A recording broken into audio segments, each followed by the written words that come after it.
നമസ്കാരം. പാകിസ്ഥാനിൽ നിന്നും വലിയ രീതിയിൽ കള്ളനോട്ടുകൾ ഇന്ത്യയിൽ എത്തിയതോടുകൂടിയാണ് 2016 നവംബർ 8-ന് കേന്ദ്ര സർക്കാർ നോട്ടുകൾ നിരോധിച്ചത്. അതായത് 500-ന്റെയും 1000-ന്റെയും നോട്ടുകൾ നിരോധിച്ചത്. നിലവിൽ നമ്മുടെ രാജ്യം വീണ്ടും ഒരു നോട്ട് നിരോധനത്തിലേക്കാണോ പോകുന്നത് എന്നൊരു സംശയമാണ് ഇപ്പോൾ നിലനിൽക്കുന്നത്.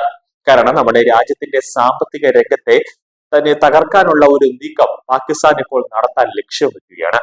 നിലവിൽ പുറത്തു വരുന്ന ഇന്റലിജൻസ് റിപ്പോർട്ടുകൾ സൂചിപ്പിക്കുന്നത് ഇങ്ങനെയാണ്. അതായത് ദാവൂദ് ഇബ്രാഹിമിന്റെ ഡി കമ്പനിയാണ് ഇതിന് പിന്നിൽ പ്രവർത്തിക്കുന്നത്.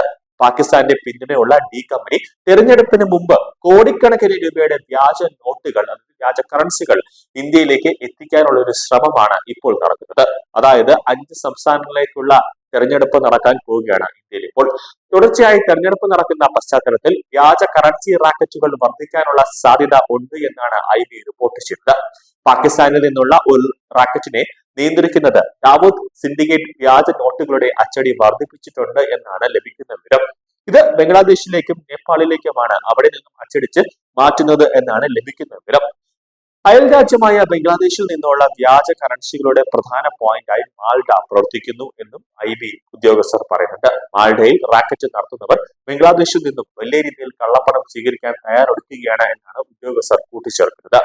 ബംഗ്ലാദേശിൽ നിന്നും പശ്ചിമ ബംഗാളിലാണ് വ്യാജ കറൻസി നോട്ടുകൾ എത്താൻ പോകുന്നത് എന്നാണ് IB ഇപ്പോൾ പറഞ്ഞിരിക്കുന്നത്. അതായത് ബംഗ്ലാദേശിൽ നിന്നും കടൽ മാർഗം പശ്ചിമ ബംഗാളിലേക്ക് ഈ വ്യാജ കറൻസി നോട്ടുകൾ എത്തിച്ച് അവിടെ നിന്ന് വിപണികളിലേക്ക് ഈ വ്യാജ കറൻസി നോട്ടുകളുടെ ഒരു കുത്തൊഴുക്ക് നടത്താനുള്ള ഒരു നീക്കമാണ് ഇപ്പോൾ ദാവൂദ് ഇബ്രാഹിമിന്റെ നേതൃത്വത്തിലുള്ള ഡി കമ്പനിയും പാകിസ്ഥാനും ഒരു നീക്കം നടത്തുന്നത് എന്നാണ് IB ഉദ്യോഗസ്ഥർ തന്നെ ഇപ്പോൾ കേന്ദ്ര ആഭ്യന്തര മന്ത്രാലയത്തിന് മുമ്പാകെ സമർപ്പിച്ച ഒരു റിപ്പോർട്ടിൽ പറയുന്നത്.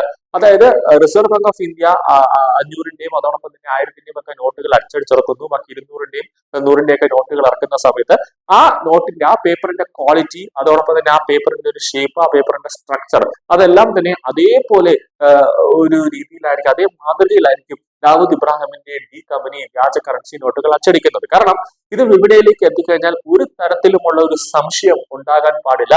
അത് ഫോറൻസിക് ടീമിനോ അല്ലെങ്കിൽ IB ഉദ്യോഗസ്ഥർക്കോ അല്ലെങ്കിൽ രഹസ്യാന്വേഷണ ഏജൻസിക്കോ പോലും പ്രഥമ ദൃഷ്ടിയാൽ കണ്ടാൽ ഒരു സംശയം, ഇത് വ്യാജ നോട്ടാണ് എന്ന് തോന്നാൻ ആർക്കും ഒരു സംശയം ഉണ്ടാക്കാത്ത രീതിയിലായിരിക്കും ഇവർ ഈ നോട്ടുകൾ അച്ചടിക്കാൻ പോകുന്നത്.